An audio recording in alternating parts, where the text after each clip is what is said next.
Deskripsi teknis kode masalah OBD2, performa sistem kontrol udara idle apa artinya itu?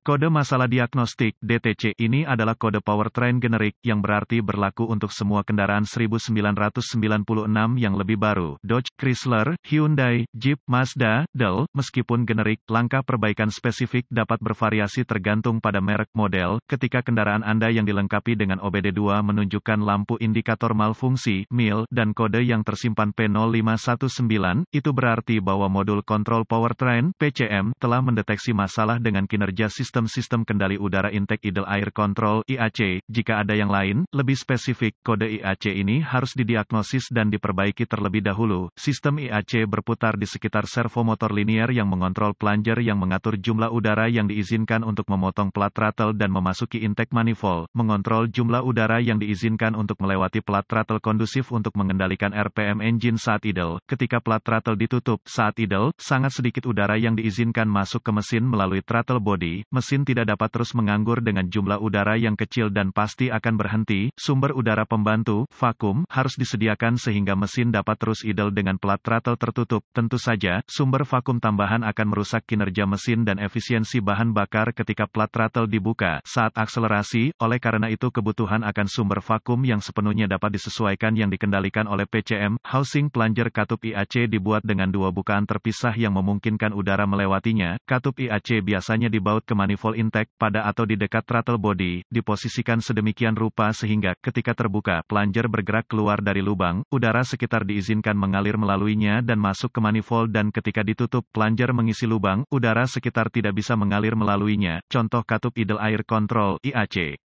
IAC jarang sepenuhnya terbuka atau tertutup tetapi tetap bergerak, dikontrol oleh PCM. PCM menggunakan sinyal input dari sensor oksigen, sensor posisi throttle, dan berbagai sensor lainnya untuk menentukan berapa banyak udara yang seharusnya diizinkan untuk melewati plat throttle. Karena sinyal tegangan dan arde ke katup IAC disesuaikan oleh PCM, katup bereaksi sesuai. Jika level RPM engine gagal bertepatan dengan batasan yang diinginkan terprogram, kode P0519 akan disimpan dan MIL dapat menyala. Kode gangguan sirkuit sistem kontrol udara idle terkait meliputi P0508 sirkuit sistem kontrol udara menganggur rendah, P0509 sirkuit sistem kontrol udara idle tinggi, P0511 sirkuit kontrol udara idle sirkuit kontrol udara menganggur untuk menunda atau menganggur di RPM tinggi yang tak terduga. Kode ini harus diperlakukan sebagai parah dan ditangani dengan segera. Gejala kode P0519 dapat meliputi level mesin RPM tinggi kios mesin, terutama saat idle, kebisingan yang tidak biasa dari area tubuh throttle. Kode terkait IAC lainnya penyebab yang mungkin dari kode ini meliputi cacat motor IAC, katup kebocoran vakum mesin buka atau korsleting kontrol IAC, perkabelan atau konektor penumpukan karbon dalam throttle body atau katup IAC, kesalahan pemrograman PCM atau PCM, kesalahan prosedur diagnostik dan perbaikan. Titik awal yang baik adalah selalu memeriksa buletin layanan teknis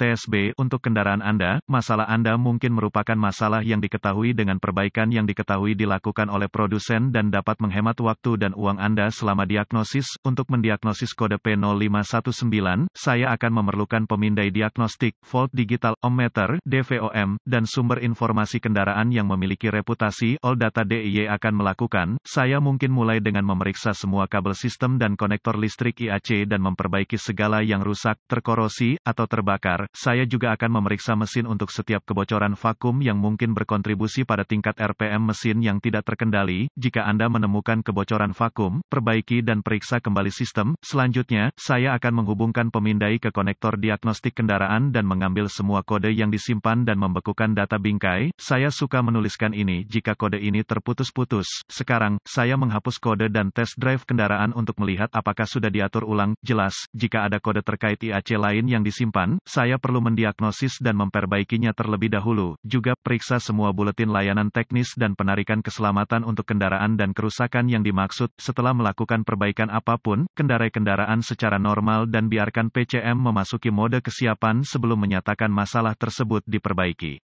Sebagai metode sederhana untuk menguji sistem IAC, ketika RPM idle engine sangat tinggi, saya dengan hati-hati untuk menjaga gasket atau seal, membuka kunci katup IAC dari engine dan menggunakan lap toko dan jari-jari saya untuk mengontrol RPM engine saat idle. Jika saya dapat mengontrol kondisi idle tinggi, setelah melepas katup IAC, maka saya tahu bahwa sistem IAC tidak berfungsi dengan baik. Jika saya tidak dapat mengontrol RPM saat idle, saya curiga ada kebocoran vakum yang besar. Kebocoran vakum engine besar dapat mencakup katup, selang PCV, selang vakum, booster rem vakum, katup periksa, atau selang, katup EGR macet terbuka, kebocoran packing EGR, atau kebocoran packing berlipat ganda intake. Konsultasikan dengan sumber informasi kendaraan Anda untuk metode yang direkomendasikan untuk menguji motor IAC dengan DVOM. Ganti motor, katup IAC jika tidak sesuai dengan spesifikasi pabrikan. Catatan diagnostik tambahan, putuskan sambungan semua pengontrol terkait sebelum menguji resistansi rangkaian dengan DVOM.